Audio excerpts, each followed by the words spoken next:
Hey everyone. So today we're going to talk about exponents, negative exponents, and fraction exponents. So these are a little different than the things that we have been looking at. They kind of come out of that whole, quotient, properties that we looked at yesterday. So our goal again is always just to simplify expressions involving exponents. So that's our big goal, is just to understand what all these different exponents mean, what the rules are, and how to apply them. Today our big goal is to just understand what these things represent. If we can understand what they represent, then figuring out their value or or simplifying them becomes a whole lot easier. All right, so if we look at the quotient of powers property, so it just says we can, if we have the same base, right, then we can just simply subtract the exponents. So if I do that here, right, this would become 4, which is the base. And then if I go 2 minus 2, that becomes 4 to the 0 property, or to the 0 exponent. Okay. So it's kind of a weird deal, right? What is a 0 exponent? Well, we know, right, if we forget all this, if we know that a number divided by itself is always 1. So if I look at 4 squared is 16, and 4 squared on the bottom is also 16, and I know that 16 divided by 16 is 1. So I know that this works out to be 1. But if I follow this quotient of powers property, I get 4 to the 0. So 4 to the 0 must be equal to 1. Okay. We can follow that similar logic here. This is x to the first, right, minus x to the first over x to the first, which is x to the 1 minus 1 power, which works out to be x to the 0 power. But we know that whatever number x is, when I divide it by itself, it equals 1. Okay. So that kind of brings us to our first rule there. Whenever we have an exponent that's 0, we can just simply replace that with 1. So anything raised to the 0 power is automatically 1.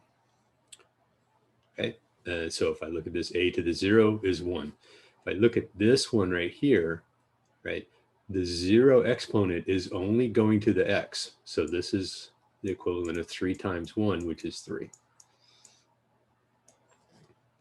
Okay. I can have really complex things, like let's say that I have, x to the 4th over 2x squared y to the 5th, and then all of that raised to the 0 power, right?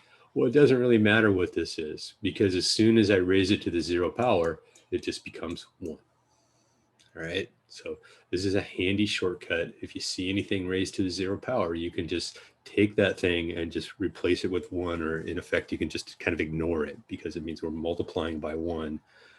So it doesn't change the value of it. All right, so there's our first rule. Anything raised to the 0 power is 1. Okay.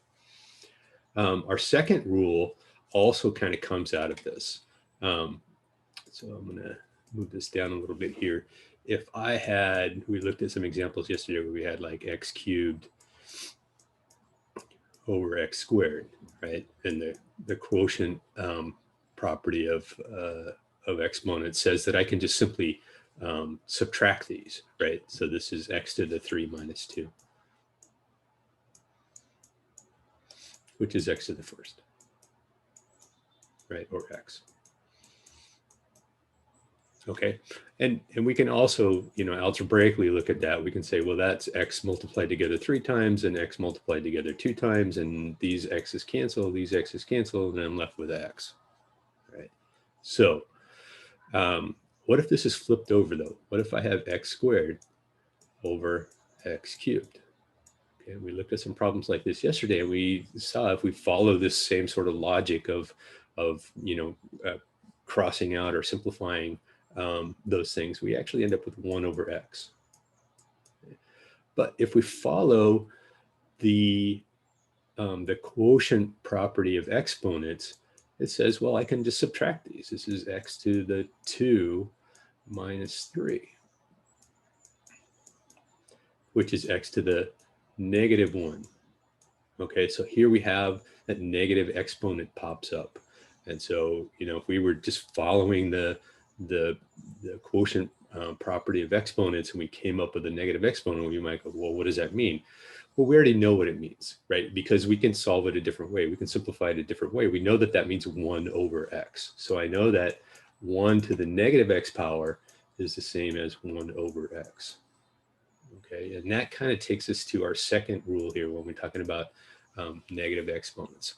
So negative exponents, right? Negative exponents simply mean that that variable or that number with that negative exponent, right? The base with the negative exponent is on the wrong side, or it's on the opposite side of the fraction bar from where it should be. So if I have x to the negative 2 power, that just means that that base of x there, right, to that negative 2 power, should actually move down from the numerator. It should move down into the denominator.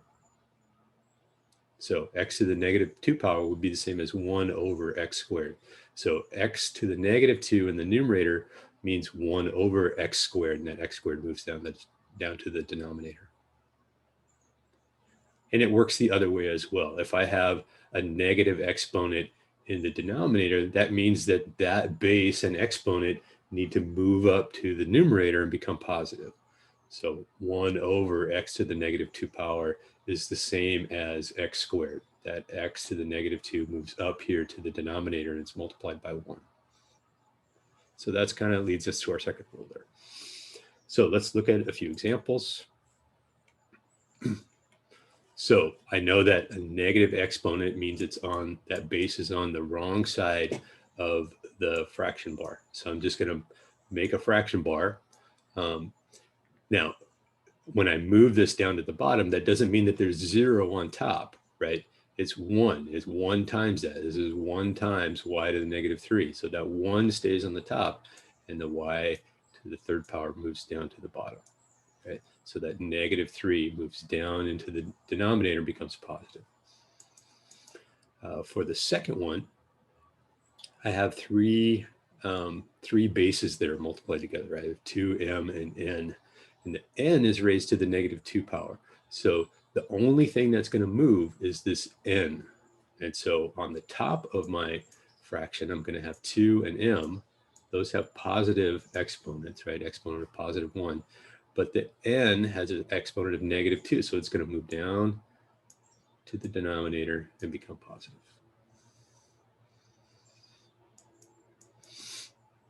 On this one, the things that have the negative exponents are the x to the negative first power and the y to the negative second power. So this x to the first is going to move down to the denominator, and this y to the negative 2 is going to move up to the numerator. Okay. So the 3 stays where it's at.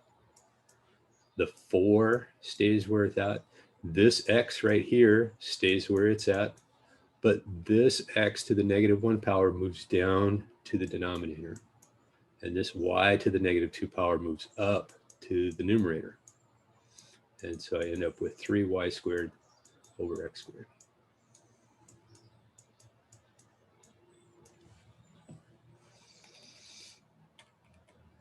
Okay, and then a couple more examples here. So we have a 0 exponent here. So this is just considered to be 1.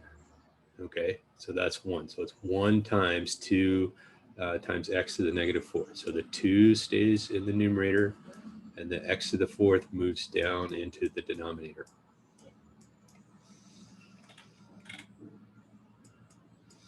And then on this last one, here we have all this stuff, right? And I could go in here and I could move the z down into the denominator and do all this stuff. But I see that it's all raised to the 0 power. So it doesn't matter. This all becomes 1. Okay, easy peasy. All right, you'll learn to love those negative x or those 0 exponents. You see those, it's just like a huge shortcut. Okay. All right, the last thing we want to talk about is fractional exponents. So when we have an exponent that's a fraction, or we call that a rational number, a rational expression, what that means is that the denominator part of the fraction actually represents a root. Okay, it represents a root. So, so this means a square root. So this means the square root of x.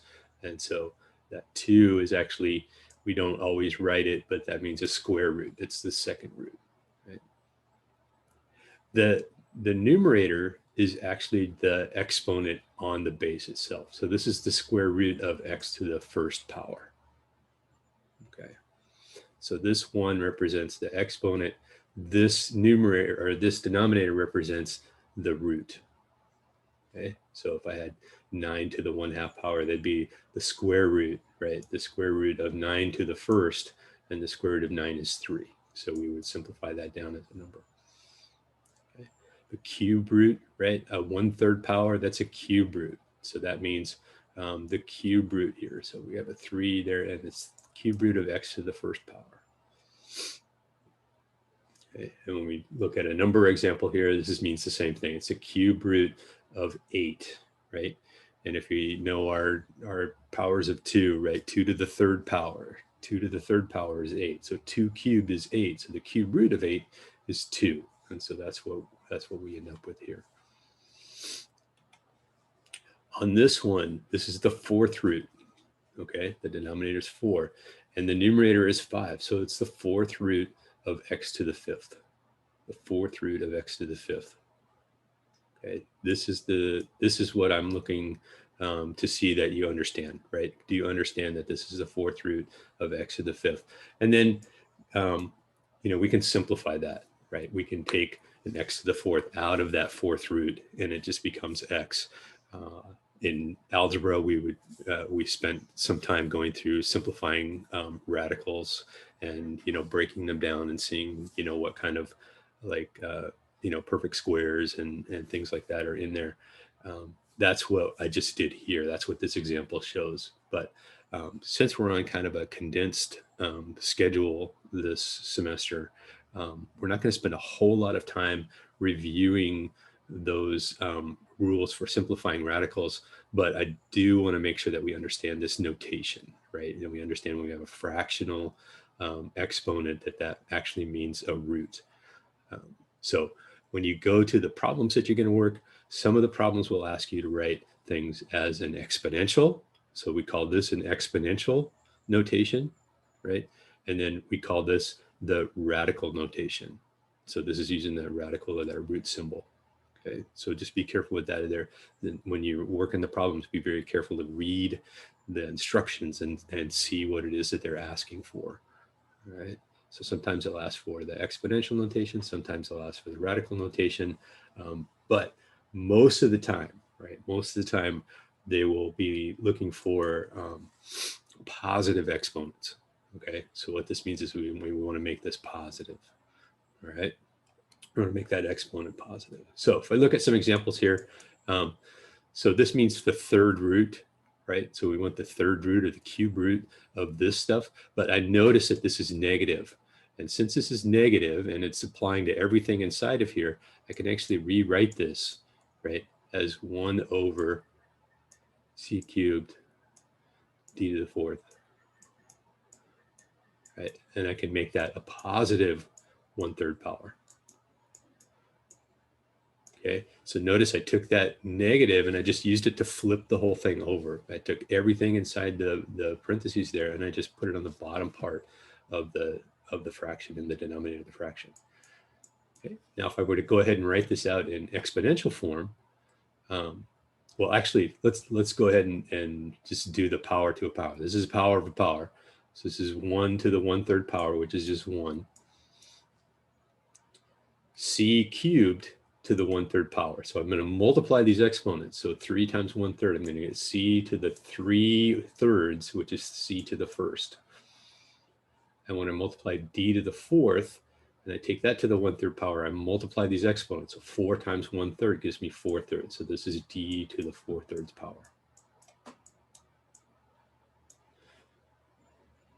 Okay. Now, if we were to write this out in radical form, this would be 1 over c times the third root of d to the fourth. Okay, so here it is in exponential form, and here it is in radical form. Okay, and we could actually simplify this down too, because d cubed is part of d to the fourth, so d cubed times d, and take the cube root of there. So I could actually write this out as 1 over c d cube root of d, but that would still not exactly be the simplified form. So I don't want to get caught up in all the like how to change these and put them in different forms. What I really want to focus on is, do we understand what this means, right? Can we write them in this form? Can we write them in this form? And then can we take it from there? Okay. Okay, so I'm going to reduce these down a little bit and give myself some room to work here. So in the second example, we're just multiplying these. So these have fractional exponents, but it doesn't matter. We're really just looking at the multiplication property here. So we have the same bases, right? And we're multiplying those same bases together. That just means we add these exponents together. So this is actually x to the 2/3 power, right? The 2/3 plus 3/2 power. Okay, and that's a goofy way to write it, but that's what that multiplication property means. Is we just add those exponents together. So now we just have to add those exponents together, right? So, so if I look for a common denominator here of 6, right, I can rewrite this as 4/6, right? Multiply top and bottom by 2. So this is 4/6. And then if I multiply top and bottom by 3 here, I get 9/6. And so I get x to the 13/6 power. So this is exponential form. If I were to write that in radical form, that would be the 6th root of x to the 13th. And if I wanted to simplify that further, I could say, well, that's x and the 6th root, sorry, it's going to be x squared, because there's x to the 6, x to the 6, and then there's one other x inside there. So, but again, I don't want to focus on this part. I just want to make sure that we understand that, we have this and this, that these are two different ways of writing the same thing. Okay. Last example here we have a power to a power. So power to a power, in this example, we would actually multiply these exponents together. Okay. So it looks kind of weird because we have fractions there, but we're just going to go ahead and do this. This is y to the 2/5 times 3/5. Okay, so we have power to a power. We're going to multiply those exponents, and when I multiply fractions, I just multiply straight across. So this is y to the 6th 25th power. Okay, so there's exponential form. If we were to write that in radical form, it'd be the 25th root of x to the 6th. Okay. All right, so I'll let you work the examples. Please watch the videos if you get stuck on a problem, and let me know if you need any help. All right, bye-bye.